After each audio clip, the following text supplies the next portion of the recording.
ও মুকেশ, আরে তাড়াতাড়ি ভাইয়া। মালিক ভাই কি খবর? আরে খুবই ভালো খবর। তোর যেহেতু পাসপোর্ট আই সেই পড়ছে, তাহলে আমি যত তাড়াতাড়ি সম্ভব তোর লাগে একটা ভিসার ব্যবস্থা করে ফেলাই। 15টা দিন অপেক্ষা কর, এই 15 দিনের মধ্যে আমি তোর ভিসার ব্যবস্থা করে ফেলতেছি। কার ভিসা? কিসের ভিসা? আরে দুবাইয়ের ভিসা পারবেন? দুবাইয়ের ভিসা দিয়ে তুমি কি করবা? এই পাসপোর্ট রাখেন, আমার জামাই কোথাও যাবেন আপনি জান। আরে এটা তো মুকেশ। তুমি বিদেশ চলে গেলে আমি কার সাথে ঝগড়া করুম, কার সাথে রাগ অভিমান করুম, আমার কোনো কিছু লাগলে কার কাছে যাব? না না না, আমি আমার স্বামীর রেখা এক মুহূর্ত থাকতে পারবো না। তুমি যদি আমার রেখা চলে যাও, তাহলে আমি জ্ঞান হারাবো, মরে যাবো, বাঁচাতে পারবে না কেউ। সংসার চালানোর জন্য তোমার বিদেশে যাওয়ার দরকার কি? তুমি তো দেশেই ব্যবসা করতে পারো। আরে দেশে ব্যবসা বাণিজ্যের অবস্থা খুব খারাপ, দেশে কি ব্যবসা করুম কও পারবেন? তা ব্যবসা সবসময় ভালো চলবে, সেটা হচ্ছে মুদি দোকানের ব্যবসা। কারণ মুদি দোকানে কি থাকে? চাল, ডাল, লবণ, তেল, আটা, ময়দা, সুজি। মানুষের তো ভাত খাইতেই হইব, আর ভাত খাইতে হইলে মুদি দোকানে যাইতেই হইব। এর জন্য মুদি দোকানের ব্যবসা সবসময় রমরমা, সবসময় চাঙ্গা।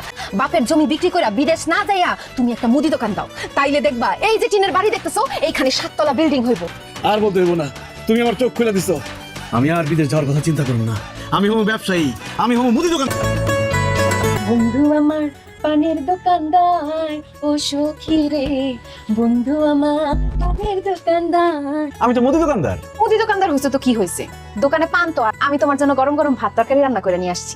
হাত মুখ ধুয়ে আসো, ভাত খাইবা। এই বকলেস, তাড়াতাড়ি আমার 2 কেজি পোলাও চাল, 1 কেজি আলু, 1 কেজি লবণ তাড়াতাড়ি দাও। আমার বাসায় মেহমান এসে। আমার বউ ভাত নিয়ে আসছে, আমি ভাত খাবো জানতো। আরে রাখো তোমার খাওয়া, কাস্টমার রেখা কোনোভাবে এখন খাওয়া যাবে না। ভাবি আপনি দেখেন আপনার কি কি লাগবে, আপনি নেন। হ্যাঁ, আমি নিতেছি। এই যে ভাই, আমার কাস্টমার লাগছে। আসেন। আরো এই customer যে আসবে। আসেন, আসেন। আচ্ছা, কথা নিয়ে কই দিতেছেন? কেন তোকে না কইলাম আমার বাড়িতে মেহমান এসে, এর লেগে বাড়িতে যাই। বাইক যাবেন ভালো কথা, কিন্তু সদাই নিছেন, সদাই দাম দিবেন না। বাকি খেতে লিখে রাখ, পরে দিয়ে দেবো না। কেমনটা লাগে? এমন ভাবে দোকান থেকে সদাই পাতি নিতেছে, মনে হয় যে টাকা আমার অ্যাডভান্স দিয়ে রাখছে। আমি বাকিতে বেশি না, টাকা দেন। ভাই রে, তুই তো জানোস তোর ভাই থাকে বিদেশে, মাস শেষে টাকা পাঠায়। সারা মাস তুই আমার বাকি খাওয়াবি, মাস শেষে তোর একবার টাকা দিয়ে দেবো সব। আচ্ছা, কি আসলে আমি বাকি দিতে পারি? বকলেস, তুই আমার বাকি দিবি না তাই না? তুই মনে রাখিস তোর বিউটি ভাবি জিন্দেগি তোর দোকানে আসবো না, তোর মনে রাখ। খালি ডিম আর ওই 1 কেজি আটা দে, 130 টাকা দেন। ওরে বেটা, বাকির খেতে লিখে রাখ, পরে দিয়ে দেবো। একটা সাবান, একটা শ্যাম্পু আর একটা তেল দে। আর বউ গোসল করবো। টাকা ছাড়া এই মুখলেসের দোকান থেকে কেউ একটা সুতাও নিতে পারবো। কি মুদি দোকানদার, আজকে কয় টাকার বিক্রি করলা? 250 টাকা। এত বড় দোকানে তুমি 250 টাকার বিক্রি করছো? কেন, কোনো কাস্টমার আসে নাই? কাস্টমার আসছে, কিন্তু আমি কারো কাছে বিক্রি করি নাই। সবাই এসে খালি বাকি নিতে চায়, কিন্তু আমি তো কারো কাছে বাকি বিক্রি করব না। ব্যবসার শুরুতে প্রথমে তোমাকে বাকিতে বিক্রি করতে হবে। এজন্য তুমি কালকে থেকে আর সবার কাছে বাকিতে বিক্রি করবে। নগদ বিক্রি পেটে ভাত, বাকি বিক্রি মাথায় হাত। বাকিতে বিক্রি করে আমি মাথায় হাত দিয়ে টেনশন করতে চাই না। আমি হতেছি ব্যবসায়ী ফ্যামিলির মেয়ে, ব্যবসা কারে বলে আমি তোমারে বুঝাই দিতেছি। বাকিতে যখন তুমি বিক্রি করবা, তখন সব কাস্টমাররা তোমার কাছে আসা শুরু করবে। কাস্টমারের তখন তোমার দোকানের সাথে একটা অভ্যাস হয়ে যাবো, তখন তারা তোমার দোকান থেকে সদাই নিব নগদ টাকা দিয়া। আমার চাচাই এই ফর্মুলা দিয়ে এত বড় ব্যবসায়ী। ব্যবসায় উন্নতি করতে হলে ঝুঁকি তোমাকে নিতেই হবে। তোমার এই মুরগির কলেজা নিয়ে তুমি ব্যবসায় উন্নতি জীবনও ঘটাইতে পারবা না। ঠিক আছে পারবেন, তুমি যেহেতু কইতেছো, তাহলে কালকে থেকে বাকিতে বিক্রি শুরু করুন। Good luck. এদিকে আসেন। আরে আসেন না, এই আরে নিয়ে আসেন। কি খাইবেন কোন? আরে আমি কি খাওয়ার টাইম নাকি? আমরা বাজারে যাইতেছিলাম। আমার দোকান থাকতে আপনার বাজারে যাবেন কেন? কেনাকাটা করতে কি কি লাগবে আমার দোকান থেকে নেন। আরে বাজারে আকাশের দোকান থেকে আমরা বাকিতে সদাই বাতি কিনি। আগে কি হয়েছে সেটা ভুলে যান, এখন কি কি লাগবে সব বাকিতে নিয়ে যান। মুখলেস, তুমি কি হাসা কইতেছো নাকি আমাকে দুজনের লাগে মজা লইতেছো? মজা না বদি কাকা, একদম সত্যি কইতাছি। কি কি লাগবে কোন, সব বাকিতে দিয়ে দিন। এই গ্রামে একটাই মাত্র দোকান আছে, সেটা হলো তোর দোকান। আর তোর দোকান ছাড়া অন্য কোনো দোকান আমরা যাবোই না।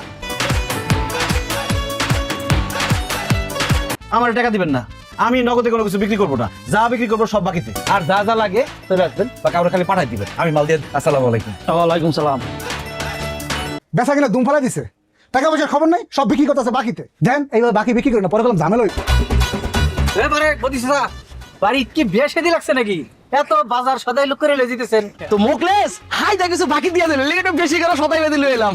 কইছে যখন খুশি তখন টাকা দিয়েন। নইলে বাপের জন্মে কোনোদিন দেখছো আমার এত বাজার করতে? কি ব্যাপার পারবেন ভাবি, সবাই আপনি আমার বাড়িতে ডাকছেন, ঘটনা কি? ভাবি সবাই ডাকছে একটা কারণ আছে। আমার জামাই তো পুরোপুরি পরিবর্তন হয়ে গেছে। সে এখন আর নগদে না, সবকিছু বাকিতে বিক্রি করবো। আপনাকে যা যা লাগে সবকিছু বাকিতে নিয়ে আস। সবাই তো নগদ বিক্রি করে, তাই আমি চিন্তা করলাম আমি না হয় বাকিতে বিক্রি করলাম। যে যে বাকি পারে নিয়ে যেতেছে, টাকা যখন পারে তখন দিব। তোমরাও নিতে পারো, আপনার যা যা লাগবে বলেন, আমি সব দিয়ে দিব। টাকা দিয়ে সমস্যা নাই তো। কি লাগবে কোন? গেলাম লেখা রাখ। পিন্টু 2800 আর জসিম 3500। আরে পারবেন তুমি। হ্যাঁ, আমি তোমার কাস্টমারদের নিয়ে চলে আসলাম। ভাবি, যে আমরা বেচা কিনে হইতেছে এইভাবে আর 2 দিন বেচা কিনে হইলে পুরো দোকান একদম ফাঁকা হয়ে যায়। সাব্বাস। আপনি এখনো পুরান কথা গায়ে মেখে বসে আছেন। শুনেন, জামানা বদলে গেছে, তাই আমার মনও বদলে গেছে। ভাইজান যখন বিদেশ থেকে টাকা পাঠাইবো তখন টাকা দিবেন, সমস্যা কি? সত্য কইতেছস ভাই? আমার এই মাসে বেতন দিয়ে দেন, আমি আর আপনার দোকানে চাকরি করবো না। বেতন তোর গুল্লা খাওয়ামু, দোকানের এই অবস্থা, তুই বেতন কাজ কোনা খেলে বাকিতে বেচতে বেচতে দোকানের সব জিনিসপত্র খালি হয়ে গেছে। মানুষের কাছে বাকির টাকা চাইছি, কেউ টাকা দেয় না। এই জন্য নতুন করে দোকানে মাল উঠাইতে পারতেছি। তারা এখন অন্য দোকান থেকে নগদের জিনিসপত্র নিতে আছে, আমাকে বাকি টাকা দেওয়া লাগবে দেখা দোকানের আশেপাশে আইতে। আরে আমার ব্যবসা লাল বাতি চলতেছে। ভাইয়া, মানুষের বুদ্ধিতে চলতে গেলে যে বাস খাইতে হয় সেটা আমি হারে হারে টের পাইতেছি। এখন তোর কথা শুনলে আজকে আমার এই অবস্থা হইতো না। এখন তুই তোর বাপের বাড়িতে গিয়া তোর বাপের কাছ থেকে আমার লিগে টাকা নিয়ে আবি, ওই টাকা দিয়ে আমি আমার বুদ্ধি দোকানে মাল তুলুম, কিন্তু এইবার আমি একটা টাকাও কাউরে বাকি দেবো। কান্নাকাটি কইরা 10-15 হাজার টাকা তোমার আইনা দিতে পারি। আই হেরে কি বলে, মুদি দোকানে মাল তুলতে টাকা লাগবে মিনিমাম 3 থেকে 4 লাখ। এই 10-15 হাজার টাকা দিয়ে আমি কি করুম? তুমি একটা টং দোকান দিয়া দাও, চা সিগারেট বেচবা, অল্প পুঁজি অধিক। দুধ চিনি বাড়াই দে, একটা চা দে আর একটা সিগারেট দে। দেন টাকা দেন। এই বেটা আগে টাকা চাসকে, বাকির খাতে লেখা রাখ, পরে দিয়ে দেবো। বাকি তোর তো পকেট ভর্তি টাকা, টাকা থাকার পর তুই বাকি খাস কেন? এখন থেকে নরম হলে চলবো না, গরম হইতে হইব। যারা যারা আমার মুদি দোকান থেকে বাকি খাইছে, আমার মুদি দোকান রে টং দোকান বানাইছে, প্রত্যেকের বিরুদ্ধে আমি অ্যাকশনে যাবো। আরে আপনি আমার দোকান থেকে বাকি নিয়ে বাকি টাকা দেন নাই, এই জন্য আমি বাড়িতে কোনো বাজার করতে পারি নাই, তাই আমার বউ কোনো রান্না বান্না করতে পারে না।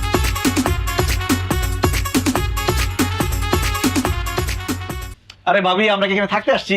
আপনার জামাইয়ের কাছে 10,500 টাকা পাই, টাকা দিতে কোন চলে দিই। ও বুঝছি, পুরো টাকা দিব না, 3,000 পয়সা দিলে সব বড়। আরে কোথায় ঠিক আছে। টাকা লইছি ল 7,000 পাইলাম, 3,500 যদি সময় মতো না পাই আবার বেড়াইতে এসে পড়বো। দিনের বেলা তো আপনার পাওয়া যায় না, এই জন্য রাত্রে বেলা আইছি। আর বউ নিয়ে কেন আসছি সেটা একটু পরে বুঝতে পারবেন। তোমারা কেমন? সেই টিভিটা টিভিটা খুবই ভালো। ঘড়িটা তো খুব পছন্দ হয়েছে, কারণ আপনার খাট, এসি, সোফা, টিভি, ঘড়ি সব আমি আমার বাড়িতে নিয়ে যাবো। আরে তুই কি দোকানদারে তুই আর ডাকাতে শুরু করছো? আমি কোনো ডাকাতি শুরু করি নাই। আপনি আমার দোকান থেকে বাকি খাইছেন 22,700 টাকা। আমার জিনিসপত্র নিস না, আগামী সপ্তাহে আমি তোর টাকা শোধ করে দিব। এই যে এখানে 10,000 টাকা আছে আর বাকি 12,000 টাকা আমি আগামী সপ্তাহে দিয়ে দিব। হ্যাঁ কইছে তোমার। আর বাকি টাকা কত জমছে? 16,042 টাকা 50 পয়সা। উঠা।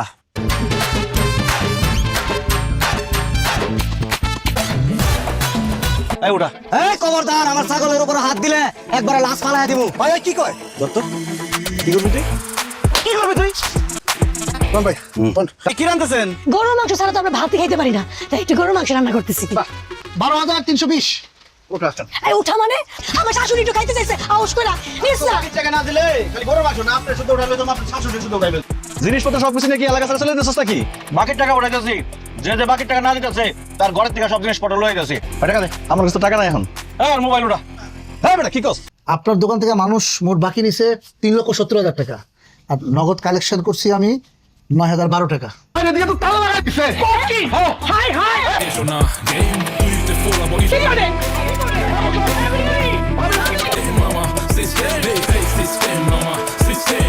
আমার দোকান থেকে বাকি খায়া আমার টাকা দিস, আমার বহুত ঘুরাইছস। এই জন্য আজকে সব করার জ্বালাই দেওয়ার লিগে সব করার দাওয়াত দিয়ে নিয়েছি। টাকা দিয়ে দেবো রে ভাই, আর গালি করে ভাই। 10 মিনিটের মধ্যে যদি আমার টাকা দিতে পারো তাহলে বাঁচবি। টাকা লিয়ে আহি, টাকা আমার বাড়িতে আছে। সবাই সবার বাকি টাকা দিয়ে দিছে। আপনারা সবাই আমার ক্ষমা করে দিয়েন।